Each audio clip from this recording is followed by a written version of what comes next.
Matís er öflugt þekkingarfyrirtæki sem sinnir fjölbreyttu rannsókna, þjónustu og nýsköpunarstarfi í matvæla- og líftækniiðnaði. Fyrirtæki rekur starfsstöðvar út all land, þar með talið á Akureyri. Aðstæðan sem við höfum til rannsókna og þróunarstarfs á Akureyri er mjög góð.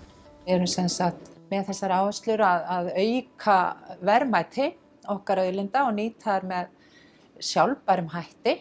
Og þetta gerum við mjög mikið í samstarfi og eiginlega eingöngu í samstarfi við fyrirtæki á öllu svæðinu, þarna Norðausturlandinu og Norðurlandinu og jafnvel víðar á landinu.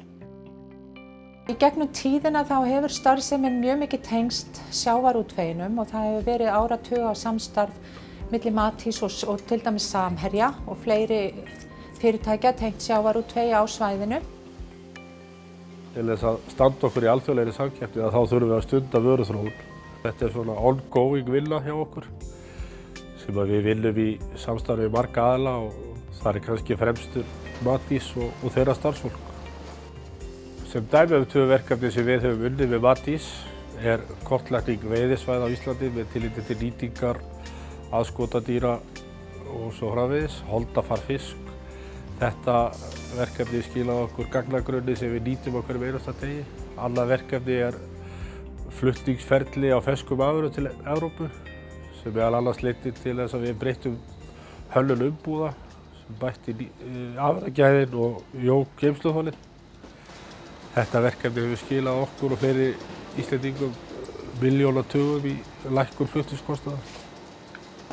Okkar meginverkefni hafa kannski síðustu 10 árin verið tengt fiskeldinu.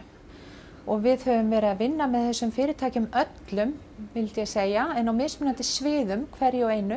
Við erum að horfa á allt frá því að auka lífvænleika og gæði lítilla seiða, sjávartegunda, fiska, svo sem lúðu og þorsks. Síðastliðnum árum höfum við kannski verið að horfa svolítið meira í nærumhverfið okkar, leggja aukna áherslu á samstarfi smáframleiðendur sem eru að framleiða sérvörur sem getur verið á sviði hefðbundinnar kjötvinnslu, þróa nýjar afurðir úr aukaafurðum kjötvinnslu sem fram til þessa hefur verið hent. Síðan höfum við náttúrulega miklar auðlindir á þessu svæði sem er heita vatnið sem hægt væri að nota í mjög margþættum tilgangi. Primex sérhæfir sig í vinnslu á kítósan úr rækjuskel sem áður var úrgangur. Nú er unnið mjög verðmætt efni sem fer á markað víða heim.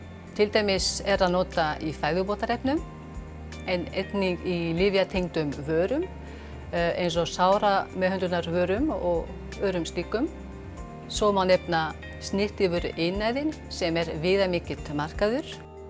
Primex leggur áherslu á vöruþróun og rannsóknir. Þess vegna erum við í samstarfsverkefnum við Matís, til dæmis sambandi við nýtingu og hlýðarafurðum eins og astaxantín og jafnvel nýtingu kítósans til að lengja geymsluþol matvæla og jafnvel öryggi þeirra. Með því að lengja geymsluþol fiskafurða í nokkra daga þá gefst möguleiki að flytja þær út með skipum í stað flugfragtar sem er mjög dýr kostur og þannig gætu fiskframleiðendur ná miklum sparnaði. Inn í þetta fléttast yfirleitt undantekningarlaust í öllum verkefnum hjá okkur nemendur. Nemendur sem eru í rannsóknartengdu meistaranámi hafa mjög margir, ef ekki allir, farið erlendis til lengri eða styttri tíma þar sem þeir eru að taka þreytapróf í áföngum og eru að samanskapi að vinna á rannsóknarstofunum og læra eitthvað nýtt, tileinka sér einhverja nýjar aðferðir sem síðan eru fluttar heim. Hlutverk Matís er að stuðla að aukinni verðmætasköpun í matvæla- og líftækniiðnaði, bættu matvælaöryggi og bættri lýðheilsu.